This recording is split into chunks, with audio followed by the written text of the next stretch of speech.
What's going on, everybody? This is Tyrone back with Tech Life. And in today's video, I wanted to talk about something that's been on my mind for a little while. And I kind of wanted to see what your guys' take is on it and opinion. So as you can see here by this article, this is an older article, but I will leave it in the description down below if you guys want to check it out in more detail. Maybe some of you guys haven't seen it if you're new to the channel. But it states in the title, have a Sprint 5G phone? T-Mobile will force some of you to upgrade to a new device. Now, why did I bring this up in particular? Because we are getting ready to see the unification of Sprint and T-Mobile starting in August. And plenty of people have reached out to me via email.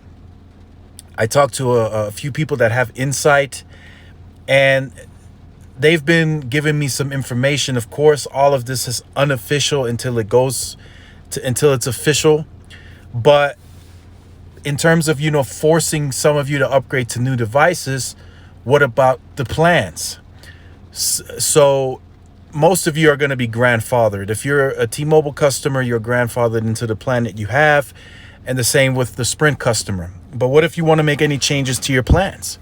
Are they going to force you into a newer plan? If you want to say add a line, make some tweaks and changes here and there, maybe they could force you out of a plan by upgrading. So that is some of the, like I said, this is all unofficial, but that's just what I've been hearing these last couple of weeks, talking to a few people. So if they're already doing it with the devices, that is likely telling you also that they're going to do that with the plans. Some of T-Mobile's plans that are out there that are older, I mean, there were some insane deals at the time. Like I know some people that have 8-9 lines paying $130 a month. That's like $13-14 per line. So there's no real profit in that. From that aspect, T-Mobile is cutting themselves short. And that's what I was stating earlier while I was on the call.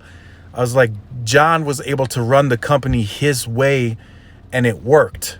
But now that the company is that much bigger with that much debt, Mike Sievert has everybody in his ear.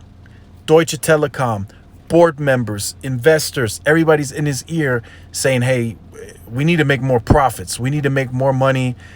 We need to up pricing. And of course he has to listen to it. From that aspect, he really can't run the company the same as John did. Now, people said, oh, the Un-carrier move is free. Yes, the recent Un-carrier move was underwhelming, but it's still a free product. So you could still call it an Un-carrier move because the other carriers aren't matching the same package deal for free.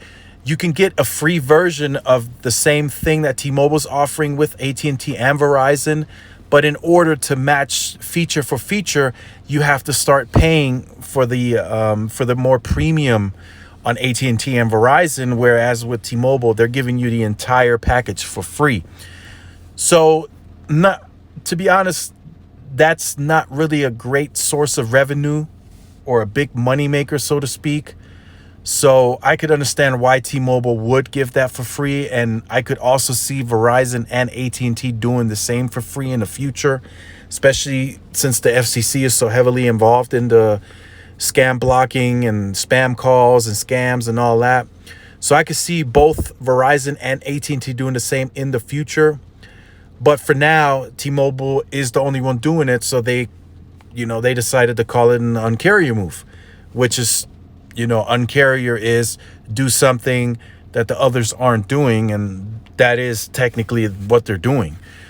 But again, now that the unification is happening, now we're going to, as of August 6th, we're going to have the first quarterly earnings with Sprint numbers.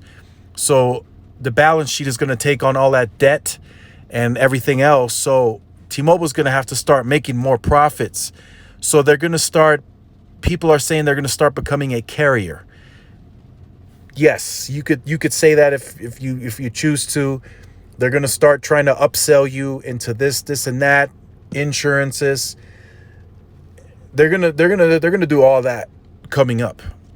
The main one that people are going to be ticked off about is the one where if they choose to upgrade or make some changes to a plan or add a line, they could potentially be forced to upgrade to a newer plan, right? And could that cause customers to leave? Yes, it definitely could. You know, there's other speculative things going around that I haven't really, I've heard some of them, but not like directly towards me. But taxes and fees going away, I think that's understandable, because that's a lot of customers you're gaining technically overnight that you have to pay that additional taxes and fees for. So that's, yeah, no, I don't know if that's feasible at this point economically and business wise. I know some Sprint customers are going to remain on their Sprint plan because they like it. They like the features and the price they're paying. But there are going to be customers from Sprint that are going to migrate over to T-Mobile plans. They might find those more appealing to them, better features. They might like Netflix. Who knows? So I think that's a reasonable assumption that they take away taxes and fees. Netflix on us going away is another one. I could see that too. If Sprint customers are migrating, that's a lot of money you're paying out of pocket for that feature. Unless, you know, they come up with a new contract or a deal with Netflix to make it more reasonable for T-Mobile, I could see that going away as well. So at this point, I think I mentioned it in one of the other videos, a lot of T-Mobile customers are with T-Mobile because they got all of those perks and features and pricing. If you take that away, you start forcing them onto new plans. Are they going to stick around? You know, who knows? It's 50-50. You never know what can happen if you technically force people to upgrade, as this article is stating, and then they could force people. And a lot of people said that they had, and I've experienced this as well with T-Mobile. A lot of people have told me they've made changes to the plans, and then T-Mobile made changes to the plans as well without notifying the customer. So they made a small change to the plans, and all of a sudden now they're on a new plan. I've experienced that as well. So it's not the right thing to do. You want to inform the customer that if you say, hey, Mr. Customer, if you make this change, we're going to have to put you on this plan now. And then it should be up to the customer. Nah, I'll stay on my grandfather's plan, or I'll make the change, or whatever the case may be. I personally believe, just to give you guys some of my opinion, I think in the future going forward, if you are on a T-Mobile grandfathered plan and you want to keep it, you should perform your upgrades going forward directly with the manufacturer. Samsung or Apple or LG, whatever phone you got, I think you should go through their payment and upgrade plans, so that way you can keep the grandfathered plan if you like it and the pricing is more favorable towards you. You can do it that way. And I think that's a good option, to really go do it through the carriers and just go through it with their payment plans and upgrade plans and insurance with the manufacturer directly. And then that way you get to keep your grandfather plan and you won't have any issues with upgrading in the future. So just let me know what you think about this. Like I said, this is all unofficial, nothing less, nothing more, until it goes official. But if you can see this article here by the title, force some of you to upgrade, that's kind of already a negative towards the topic of what I was talking about today in terms of forcing you out of your plans. Can they do it directly? Not really, but any little change you make to your plan, add a line, whatever the case may be, they could potentially push you on to a newer plan that's going to increase the ARPU and make them more money. So let me know what you think about that in the comment section down below. If you have been on the channel, you can go ahead and end the video now. But if you are new, make sure you like, share, subscribe, hit the notification bell so you are notified through YouTube when I do upload the content.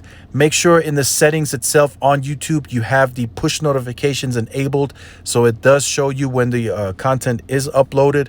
Also follow my Twitter. It will be in the description down below. So you have two options, two platforms to push notifications when I do post the videos. And this is Tyrone with Tech Life, and I will see you guys in the next video. Peace.